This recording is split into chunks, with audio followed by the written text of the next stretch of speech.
Hai teman tante semua, selamat jumpa kembali di episode terakhir series film Gannibal ini.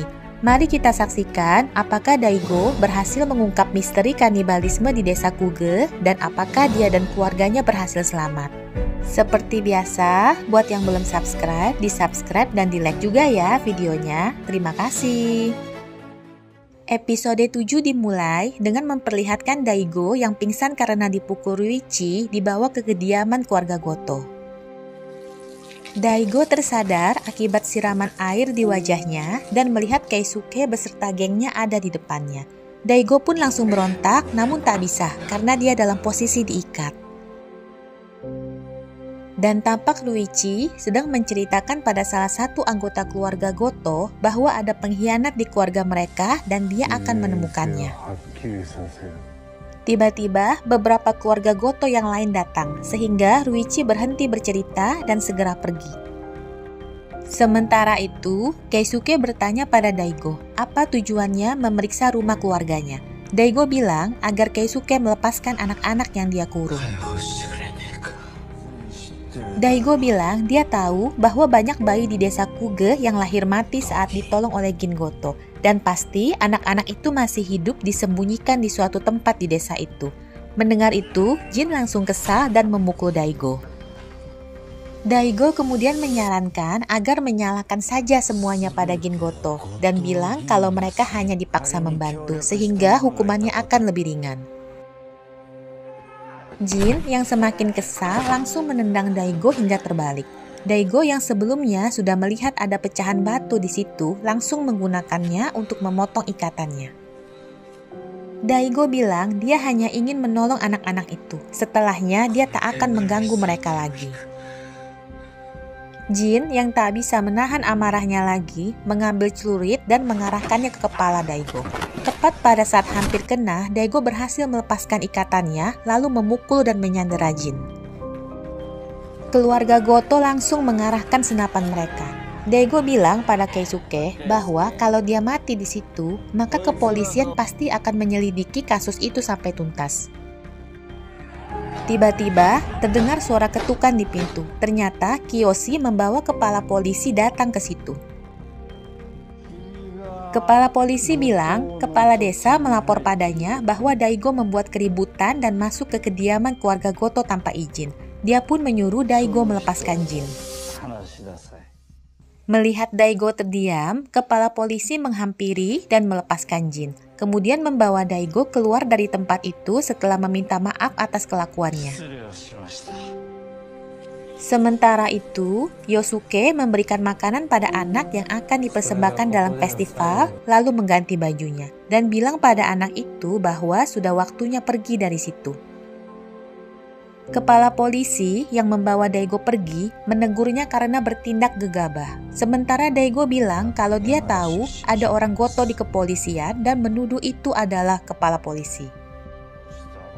Kepala polisi pun bilang kalau Daigo lah yang telah mengacaukan rencana pihak kepolisian dan meminta Daigo menceritakan semua yang dia tahu saat tiba di kantor polisi. Kepala polisi mempertemukan Daigo dengan 5 detektif yang sedang menyelidiki desa Kuge. Dia bilang kalau dia awalnya tidak tahu apapun tentang desa Kuge dan merasa bersalah telah mengabaikan informasi yang diberikan Kano sebelum dia tewas. Seorang detektif bertanya apakah Daigo tahu bahwa jari yang diberikannya ke Nakamura adalah jari Kano dan ada air liur manusia di situ. Daigo pun mengangguk namun dia tak tahu mengenai air liur itu. Mereka juga bilang menemukan beberapa bekas gigitan di tubuh Kano yang kelihatannya berasal dari orang yang sama. Daigo lalu menceritakan tentang sosok pria tinggi besar yang tingginya mencapai 2 meter. Namun salah satu detektif bilang tidak ada sosok seperti itu di pohon silsilah keluarga Kuge. Namun, Ai Goto, anak dari Gin Goto, dikabarkan hilang 18 tahun yang lalu. Daigo langsung menebak kemungkinan Ai Goto lah yang telah menolong pria yang wajahnya dimakan itu. Para detektif kaget mendengarnya, sehingga Daigo pun menceritakan tentang pria yang wajahnya dimakan dan bilang setiap tahun akan ada anak yang dimakan saat festival. Daigo juga bilang bahwa dia telah menanamkan kecurigaan di antara keluarga Goto bahwa ada pengkhianat di antara mereka. Sementara itu, Yosuke yang akan membawa anak itu keluar dipergoki oleh Ruichi yang langsung menuduh Yosuke lah pengkhianatnya. Yosuke bilang dia bukan pengkhianat dan dia tak pernah bicara pada Daigo sejak perburuan beruang, serta dia tak akan pernah mengkhianati keluarga Goto. Ruichi mencekik Yosuke dan memasukkannya ke dalam kurungan bersama si anak. Saat Ruichi keluar dari tempat itu, Utada yang diam-diam mengikutinya segera memberikan info lokasi pada Daigo. Daigo langsung bergegas pergi, namun kepala polisi menghentikannya dan bilang jangan gegabah. Dia menyarankan agar menggerebek tempat itu saat subuh sebelum festival, karena biasanya pada saat itu seluruh keluarga Goto berkumpul di kuil yang letaknya jauh dari situ. Daigo kemudian menghubungi pria yang wajahnya dimakan dan bilang bahwa dia sudah tahu lokasi anak-anak yang dikurung dan kepolisian prefektur menangani kasus itu. Tapi agar tim SWAT Jepang mau membantu, dia harus memunculkan diri sebagai bukti kasus itu. Daigo pun mencoba mengkonfirmasi apakah Ai Goto adalah ibunya. Pria itu menjawab bahwa ibunya sebenarnya masih hidup dan dia akan bersaksi apabila ibunya setuju.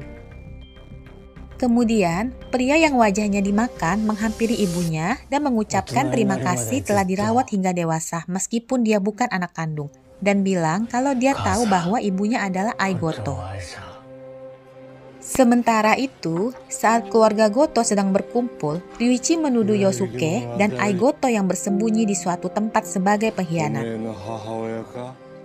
Mendengar nama ibunya disebut, Keisuke marah dan menarik kerah baju Ryuichi, namun dipisahkan oleh yang lain. Setelahnya, Keisuke hanya terdiam termenung. Saat itu, pria yang wajahnya dimakan berusaha membujuk ibunya untuk berani bersaksi karena kepolisian sudah siap membantu. Melihat ibunya terdiam, pria itu bertanya apakah ibunya melindungi anak kandungnya yang ada di keluarga Goto. Ibunya bilang justru merekalah yang terus melindunginya sampai saat ini. Cerita pun flashback memperlihatkan Gin Goto yang menyuruh Ai Goto menjauh dari Keisuke dan Yosuke setelah festival selesai dan bilang dia yang selanjutnya akan menjaga mereka. Ai bilang bagaimana dia bisa hidup tanpa mereka. Gin Goto pun menyuruhnya agar mati saja. Kemudian hari festival tiba. Seorang anak tampak menangis diikat di altar persembahan, sementara keluarga Goto mengelilinginya. Perlahan, pria tinggi besar itu muncul, mendekati si anak dan mulai memakannya hidup-hidup. Ai Goto yang tidak tega segera mengambil obor dan membakar kepala pria itu. Saat mereka sedang berusaha memadamkan api, Ai menggendong anak itu dan membawanya pergi. Gin Goto pun berteriak agar mereka mengejarnya, sementara Keisuke saat itu hanya terdiam. Ai Goto berlari sekuat tenaga, namun akhirnya mereka berhasil menangkapnya. Saat Gin Goto akan menembak Ai, Keisuke memberi tembakan peringatan dan berkata bahwa dia akan menembak dirinya sendiri bila ibunya dibunuh. Gin Goto bilang bagaimana kalau nanti Ai membocorkan rahasia mereka. Keisuke menjawab bila ibunya suatu saat membocorkan, maka dia sendiri yang akan membunuhnya dan kemudian mengikutinya mati. Akhirnya, Gin Goto melepaskan Ai dan anak itu. Sementara itu, Daigo dan para detektif mulai gelisah karena tak bisa lagi menghubungi pria yang wajahnya dimakan dan berpikir kemungkinan misi mereka besok akan batal. Di kediaman keluarga Goto, Ruichi sedang memukuli seseorang yang dicurigainya. Ruichi menggigit dan memakan salah satu telinga orang itu dan membunuhnya dengan sebuah batu. Diam-diam, Kamiyama bertemu dengan Keisuke dan memintanya agar membantunya melepaskan anak-anak yang disekap karena Gin Goto sudah meninggal, sedangkan kakeknya pengurus kuil sedang sekarat, sehingga mereka berdua sebagai pemegang kekuasaan penerus bisa menghentikan semua ini. Keisuke bilang dia akan pura-pura tidak mendengar permintaan Kamiyama dan bergegas pergi. Namun, Kamiyama menodongkan senapannya sambil berkata dia serius ingin mengakhiri semua ini. Keisuke mendekati Kamiyama dan mendorongnya. Kamiyama bilang semua ini adalah kutukan dan mereka harus menghentikannya. Keisuke menjawab bahwa dia sudah tahu, tapi dia tetap harus melakukannya. Sesudahnya, Keisuke menghampiri Yosuke di kurungan dan mengeluarkannya. Sementara, malam itu, warga desa mempersiapkan persiapan terakhir untuk acara festival besok pagi. Sementara itu, Mashiro dan Yuki yang berada di tempat Yamabushi mendadak dijemput oleh 2 detektif untuk dibawa ke tempat perlindungan. Namun ternyata salah satu detektif itu adalah orang tua Gagoto. Daigo yang saat itu sudah berada di lokasi kurungan kaget karena tak menemukan anak-anak itu di sana. Tempat itu sudah kosong. Tiba-tiba, si pria tinggi besar muncul dari belakang dan menyerangnya. Saat Daigo tersadar, dia melihat Keisuke di hadapannya berlumuran darah sambil menawarkan sepotong daging manusia padanya. Keisuke lalu bilang kalau Daigo dan Kano memang benar. Mereka semua memang kanibal. Film pun berakhir dengan pria tinggi besar itu yang memakan seorang anak kecil. Siapa anak yang dimakannya itu? Apakah Mashiro atau anak yang lain? Yuk kita tunggu saja season berikutnya. Demikianlah ending dari series Ganibal ini teman tante. Semoga kalian gak sebel ya sama endingnya. Seperti biasa, buat yang belum subscribe, di subscribe dan di like ya videonya. Terima kasih dan sampai jumpa.